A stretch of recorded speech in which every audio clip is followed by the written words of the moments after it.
우리 옆에 분들과 잠시 인사하겠습니다. 하나님은 당신을 사랑하십니다.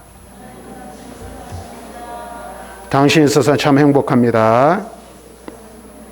참 잘 오셨습니다.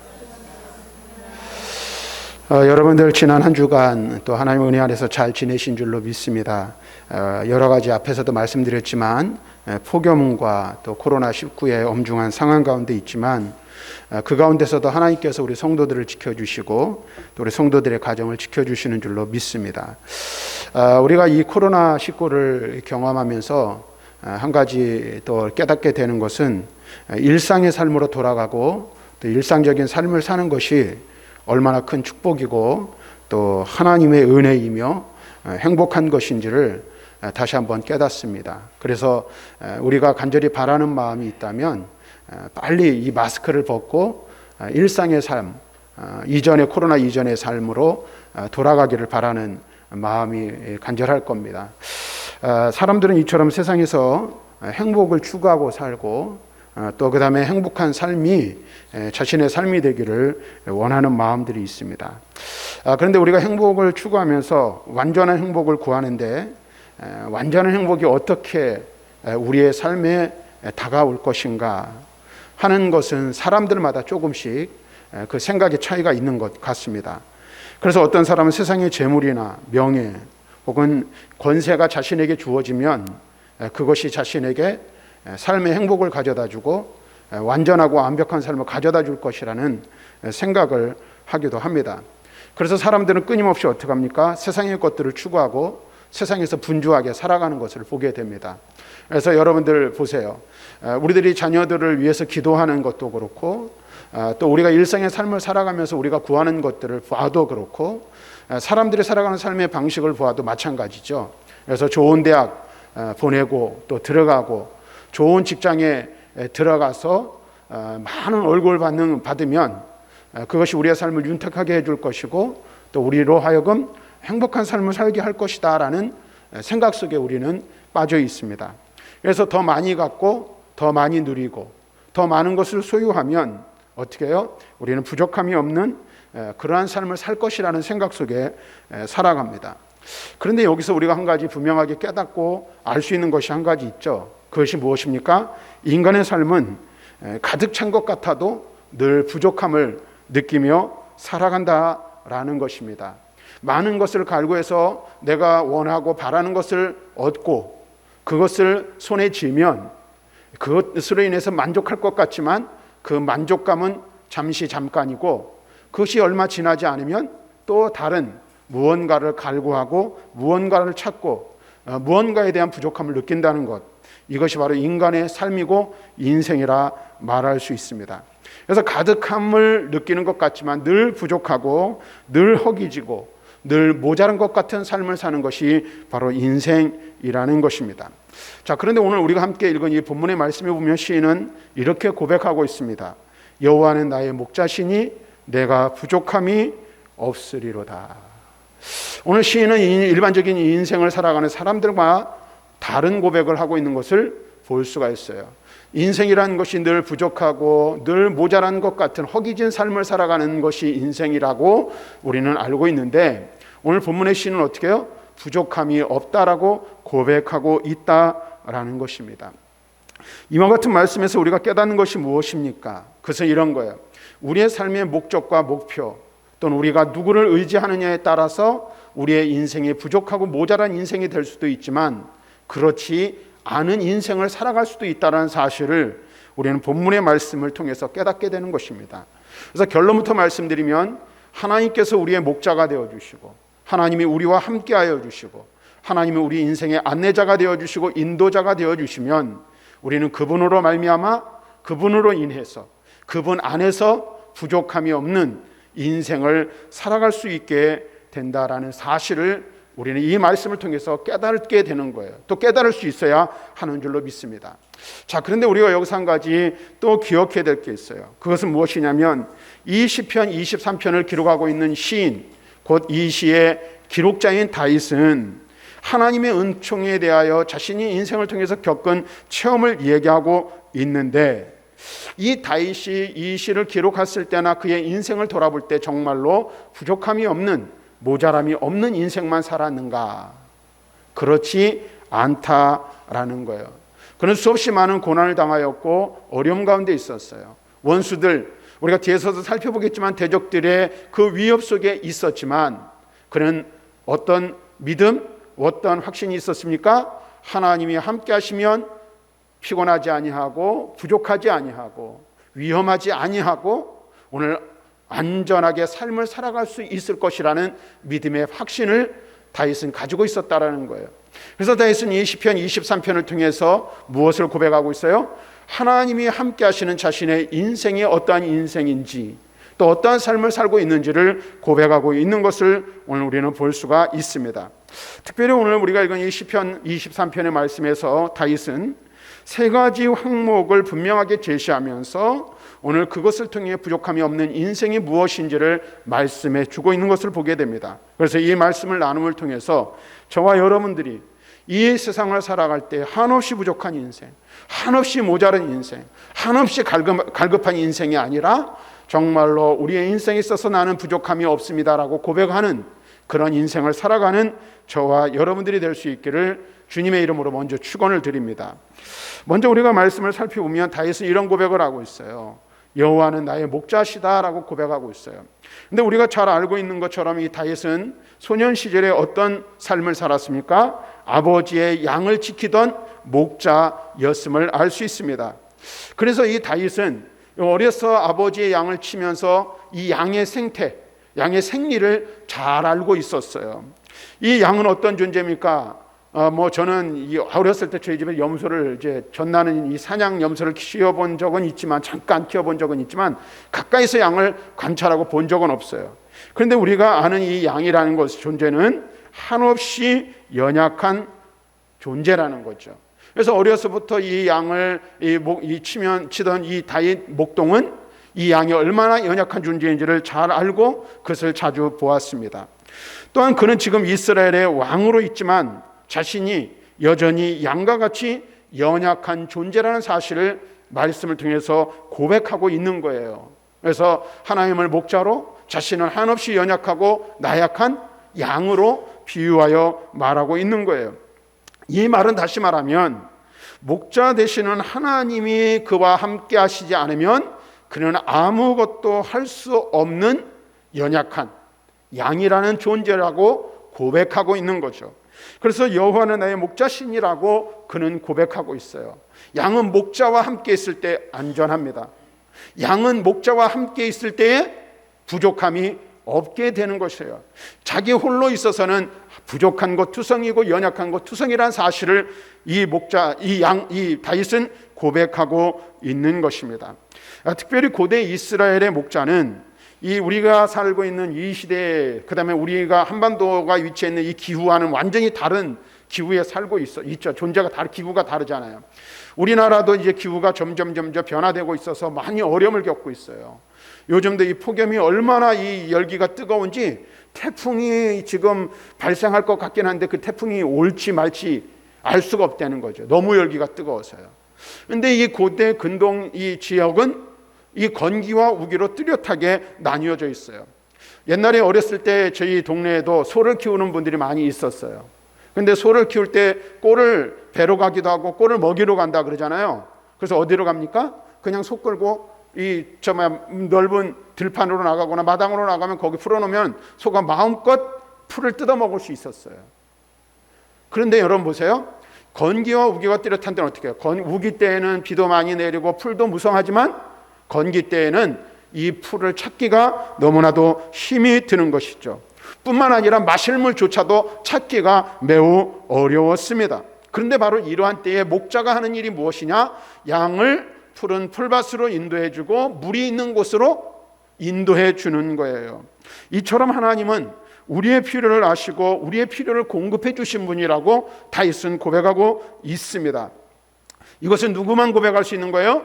하나님이 목자와 같은 분이라는 사실을 아는 사람만이 하나님은 목자라고 고백할 수 있으며 그분 안에서 부족함이 없다라는 사실을 고백할 수가 있는 거예요.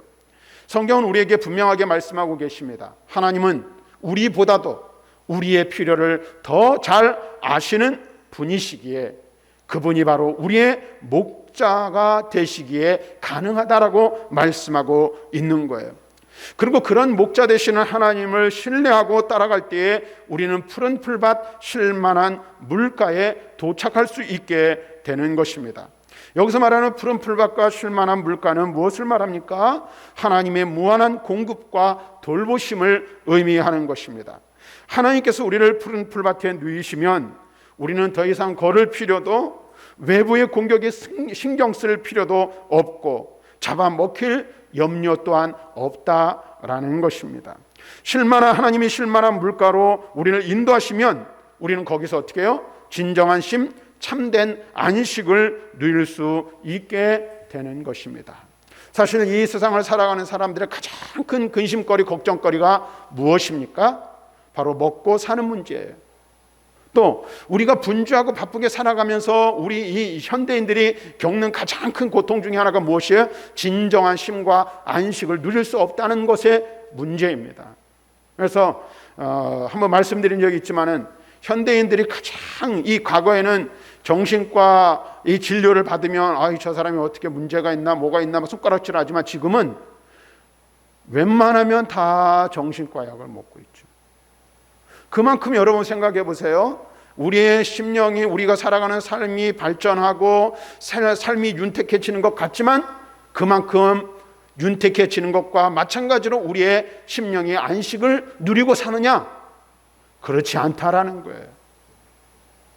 그리고 앞에서 말씀드린 것처럼 많은 것들을 먹고 많은 것들을 소유하고 많은 것들을 누리지만 끊임없이 부족하다고 느끼는 게 인생이라는 거예요. 그런데 보세요. 우리가 하나님 안에 거하고 목자 되신 하나님을 의지하고 그분의 인도하심을 따르면 어떻게 돼요? 모든 문제로부터 해결함을 받을 수 있다라는 것입니다. 여러분 한번 생각해 보세요. 양이 생명을 유지하는 데 있어서 가장 필요한 것이 무엇입니까? 그것은 바로 풀과 물이라는 거예요. 우리 인간으로 치면 뭐예요? 먹을 양식과 심령의 평안함이라고 말할 수가 있습니다. 그런데 앞에서 말씀드린 것처럼 팔레스타인은 건조한 날씨 때문에 메마른 땅이 대부분이에요. 그래서 목자가 필요한 푸른 풀밭과 쉴만한 물가를 찾는 일은 결코 쉽지 않아요.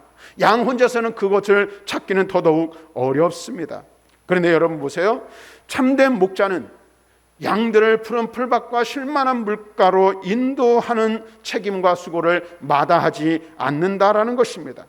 그러므로 양들이 편히 먹고 힘을 누릴 수 있는 것은 선한 목자가 미리 어느 곳에 풀과 물이 있는지를 알아보고 그 또 푸른 풀밭과 물이 있는 그곳이 정말로 양들이 아마 안전하게 거할 수 있는 곳인지를 살펴본 후에 공급해 주기 때문에 양들은 그곳에서 안전하게 편안하게 쉼을 얻을 수 있고 풀을 먹을 수 있는 것입니다. 다시 말하면 목자는 물과 풀을 공급하기 위해 부지런히 살피고 애쓰며 양떼를 보호하기 위해 많은 것들을 신경을 쓴다는 것입니다.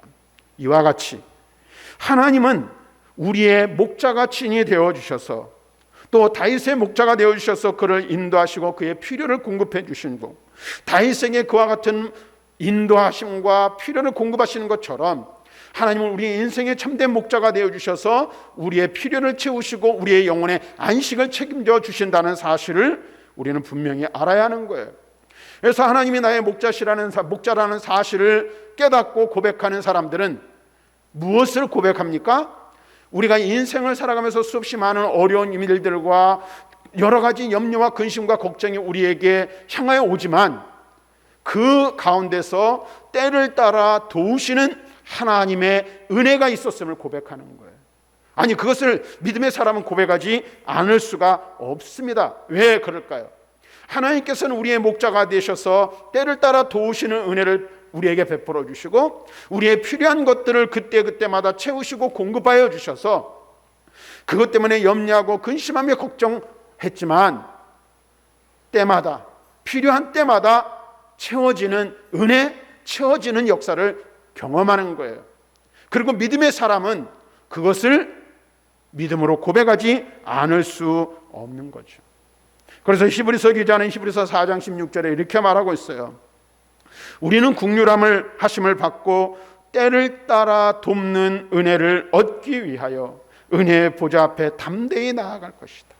하나님의 은혜의 보좌에 나아갈 때의 때를 따라 도우시는 하나님의 은혜를 경험할 수 있게 될 것이라고 히브리서 기자는 말하고 있어요. 또 시편 34편 9절과 10절에 이렇게 말합니다. 너희 성도들아 여호와를 경외하라. 그를 경외하는 자에게는 부족함이 없도다. 젊은 사자는 궁핍하여 줄일지라도 여호와를 찾는 자는 모든 좋은 것에 부족함이 없으리로다.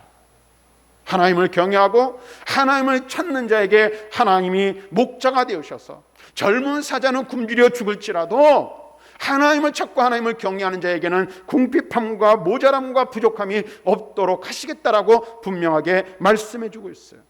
예수님께서는 마태복음 6장 33절에 말합니다. 너희는 먼저 그의 나라와 그의 의를 구하라. 그리하면 이 모든 것, 앞에서 말하고 있는 무엇을 먹을까, 무엇을 마실까, 무엇을 입을까, 그 모든 것들을 더하여 주시는 은혜를 베풀어 주신다고 말씀하고 있는 것입니다. 다시 말하면 하나님을 찾고 하나님을 참된 목자로 인정하고 그분 안에 거하는 자에게는 부족함이 없도록 하시겠다라고 약속해주고 있는 거예요. 자, 그런데 여러분 보세요. 여기서 우리가 꼭 기억해야 할 것 한 가지가 있어요. 목자는 양에게 필요한 모든 것들을 공급해 주지만 양이 가고 싶어하는 곳으로 마음껏 가게 하지는 않는다라는 사실입니다. 양이 가고 싶은 대로 가는 게 아니에요. 여러분 잘 아셔야 돼요. 우리가 신앙생활하면서 착각하고 잘못 생각하는 경우가 있어요. 그게 뭐냐면 내가 바라고 내가 원하고 내가 생각하는 대로 하나님이 다 들어주셔야 된다라고 생각하는 경우들이 있다는 거예요. 그런데 그렇지 않다라는 사실을 분명하게 알아야 돼요. 왜 그럴까요? 왜냐하면 참된 목자의 바른 판단 그리고 세심한 인도와 보호심을 통해서만 양의 필요가 채워져 양에게 부족함이 없게 되는 것이기 때문에 그렇다는 거예요. 양은 연약한 존재예요. 어리석어요. 그래서 양이 가고자 하는 대로 내버려두면 어떻게 해요? 그것이 깊은 사망의 골짜기가 될 수도 있고요, 이리때가 우글거리는 험악한 곳이 될 수도 있고요, 아무것도 없는, 물도 없고 풀도 없는 마른 광야일 수도 있다는 거예요. 앞에서 말씀드린 것처럼 목자의 역할이 무엇입니까? 목자는 양들을 위하여 미리 푸른 풀이 어디 있는지, 쉴만한 물가가 어디 있는지, 그리고 푸른 풀과 쉴만한 물가가 있더라도 그것은 이리들로부터, 원수들로부터 양들을 안전하게 보호할 수 있는 곳인지를 살펴보는 거예요. 그래서 양들이 마음껏 먹고 마음껏 쉬고 마음껏 평안함을 누릴 수 있는 그곳으로 누가 인도합니까? 목자가 인도하는 거예요. 목자가. 오늘 우리는 분명히 알아야 돼요. 다시 말하면 하나님은 우리의 선한 목자로서 물이 썩었는지 깨끗한지 혹은 독풀은 없는지 맹수로부터 양떼를 보호할 수 있는 안전한 곳인지를 세심하게 세밀하게 살핀 후에 양들에게 인도와 공급을 더해준다라는 사실입니다. 사랑하는 성도 여러분, 하나님은 우주의 왕이시자 성도들의 목자가 됐어요. 그분은 누구의 목자이십니까? 나의 목자이십니다. 그분이 우리를 친히 다스리시고 인도하여 주시는 것입니다. 그러므로 하나님은 하나님 안에 거하면서 은혜를 누리는 성도들에게 참된 만족을 주시는 거예요. 다윗은 목자이신 하나님으로 인해 자신에게 부족함이 없으며 앞으로도 필요한 모든 것을 채워주실 것을 신뢰하고 믿음으로 고백하고 있는 것입니다. 이 고백이 저와 여러분들의 고백이 되어야 할 줄로 믿습니다. 한 부부가 있었어요. 이 부부가 요즘 같으면 이제 피서철이잖아요, 그렇죠? 어제도 뉴스를 잠깐 보니까 이 서해안 해수욕장에 그래도 사람들이 꽤 있더라고요. 마스크를 쓰고 물놀이라는 사람들을 비춰주는 것을 봤는데 한 부부가 해변으로 놀러 갔어요. 여름을 맞이했는지 휴가철을 맞이해서 갔는지 갔어요. 그런데 그만 이 아내가 바닷가에서 이 계곡 바위 위에서 넘어져 가지고 이 왼쪽 팔목이 부러져 버리고 만 거예요. 그래서 중상을 입었어요.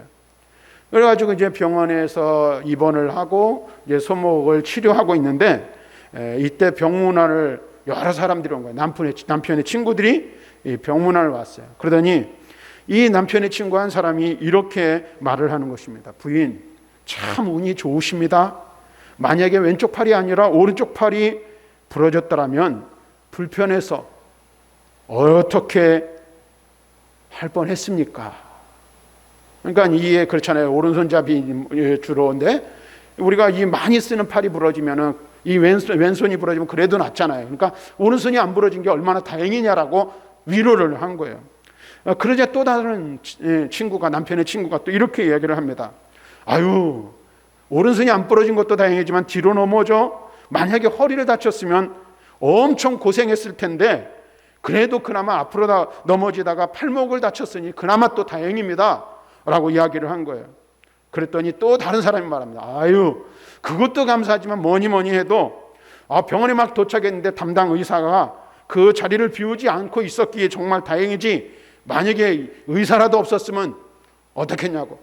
그러면서 이 친구들이 한 명씩 두 명씩 얘기하는데 이래서 다행이다 저래서 다행이다 라고 얘기하는 거야.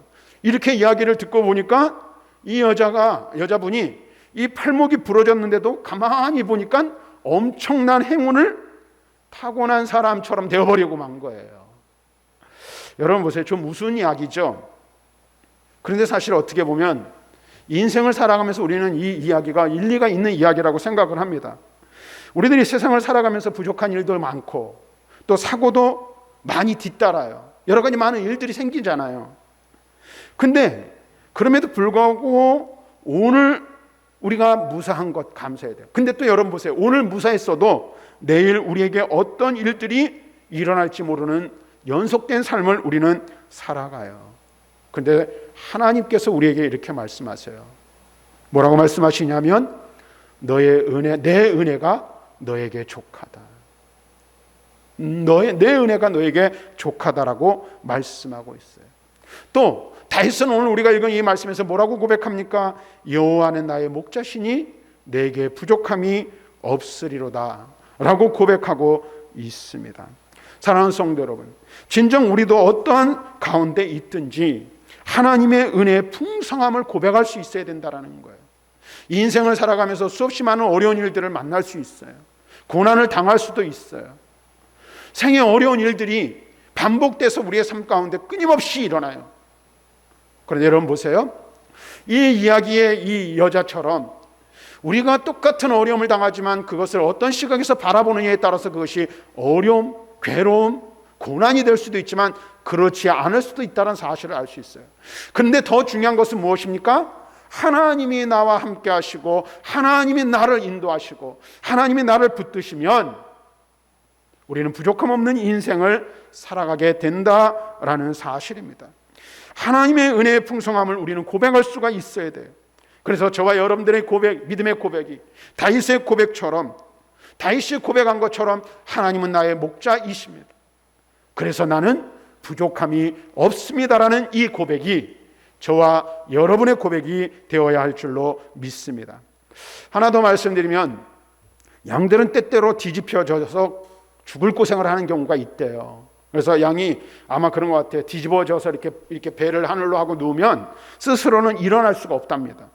그래서 버둥거리다가 목자가 즉시로 와서 도와주지 않으면 이 양은 복부에 가스가 차서 결국은 질식해서 죽는 일이 발생한다고 합니다. 이것을 보면서 우리는 무슨 생각을 하게 됩니까? 우리도 우리 혼자 힘으로 일어나지 못하는 어려운 일들을 경험하고 겪을 때가 있다라는 거예요. 발버둥 쳐보지만, 애써보지만, 정말로 이를 악물고 정말로 노력하고 또 노력해보고 또 견뎌보고 또 견뎌보지만 우리 힘으로 일어서지 못할 때가 있다라는 거예요. 그런 일들이 우리의 삶 속에 얼마나 많이 있습니까? 그럴 때 하나님은 어떻게 하셔요? 자기 이름을 위하여 우리의 영혼을 되살려 주시고 우리를 의의 길로 인도하여 주시겠다. 그것을 다윗은 고백하고 있어요. 여러분 한번 생각해 보세요. 우리가 살아가는 삶의 길, 또 믿음으로 살아가는 길, 의의 길을 걸어가는 것은 언제나 평탄하지만은 않습니다. 주를 위하여 헌신을 다짐하고 신앙을 고백하고 주님만을 따라가겠다라고 말하지만 그 길이 반드시 평탄한 길, 안전한 길만은 아니라는 거예요. 때때로는 이 다윗이 고백하고 있는 것처럼 죽음의 골짜기를 통과해야 하는 그러한 길일 수도 있다라는 거예요.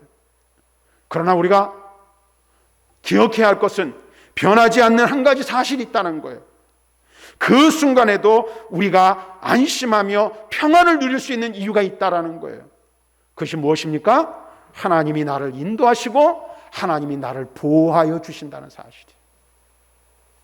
다윗은 그것을 고백하고 있어요. 다시 말하면 목자이신 하나님은 우리 양의 필요를 공급하여 주시는 것만 하시는 것이 아니에요. 생명도 보호하십니다. 양의 짐승들이 숨어있고 길이 험한 골짜기를 지나가는 것처럼 다윗은 극심한 고난과 환난을 경험했어요. 원수들, 대적들로부터 생명의 위협을 받았어요. 그럼에도 하나님의 보호하심으로 인해 그는 무엇을 당하지 않았습니까? 해를 당하지 않았습니다. 그 이유를 다윗은 이렇게 고백합니다. 주께서 나와 함께 하심이라. 주께서 나와 함께 하십니다. 내가 어디에 있든지 어느 곳에 있든지 주님께서는 나와 함께 하십니다. 다윗은 하나님이 자신과 함께 하신다는 확신을 가지고 자신이 환난을 겪을 때에도 두려워하지 않았다라고 고백하고 있는 거예요. 다윗과 함께 하신 하나님은 나의 하나님이세요. 우리의 하나님이세요. 그 하나님은 나의 하나님이 되셔서 나와 함께 하십니다. 오늘 우리와 함께 하십니다.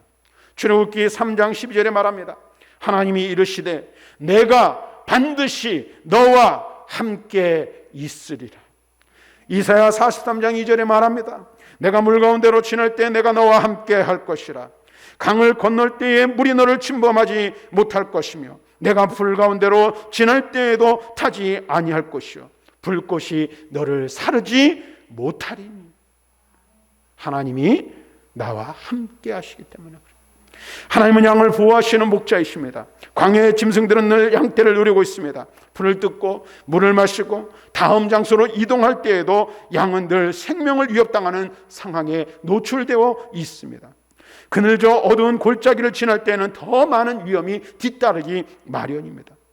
그래서 팔레스타인의 이 목자들은 곤봉과 같은 막대기, 그리고 양이 길을 잃고 계곡 같은 데 빠졌을 때 그 양의 몸통에 걸어가지고 양을 건져 올리는 구부러진 지팡이와 같은 것을 늘 가지고 다녔습니다.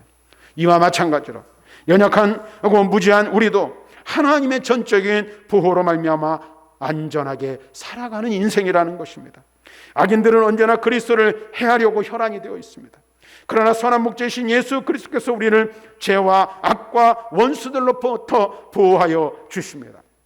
예수님이 세상에 오신 목적도 양들로 하여금 생명을 얻고 더 풍성하게 얻게 하기 위함이라고 분명하게 말씀하고 있어요. 그래서 요한복음 10장 10절과 11절에 말합니다. 내가 온 것은 양으로 생명을 얻게 하고 더 풍성히 얻게 하려는 것이라.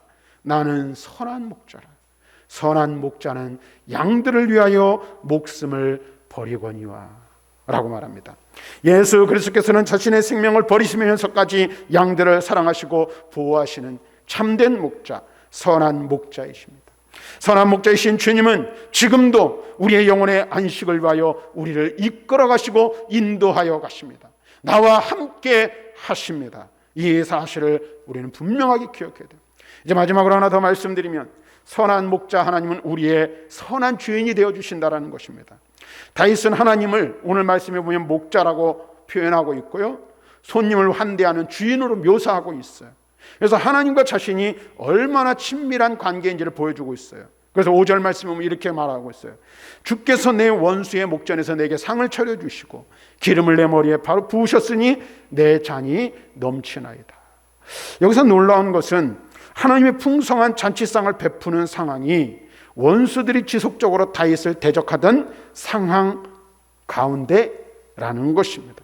목자이신 하나님은 원수들이 눈앞에 있다 할지라도 다윗으로 하여금 어떻게 하셨어요? 풍성함을 누리도록 하셨다라는 거예요. 하나님이 머리에 향기로운 기름을 부어주시고 잔이 넘치도록 가득 채워주신다는 표현은 당시 주인이 손님을 넉넉하게 대접하던 모습에서 비롯된 것입니다. 고대 근동지방에서는 원수에게 쫓기는 사람들이 자신을 보호해 줄 수 있는 사람의 천막에 들어가기만 하면 그 주인으로부터 보호와 환대를 받을 수 있었다고 합니다. 그와 마찬가지로 하나님은 원수 마귀를 피해 당신에게 숨은 우리를 환대하시고 원수들 앞에서, 원수들이 보는 앞에서 잔치를 베풀어 주십니다.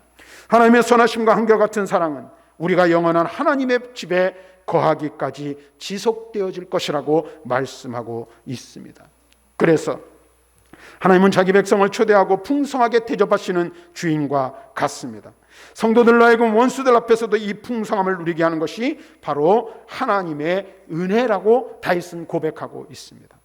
다윗은 그분의 선대를 기뻐하고 찬양하며 자신이 궁극적으로 영원히 거하기를 원하는 곳은 바로 하나님의 집이라고 고백하고 있습니다.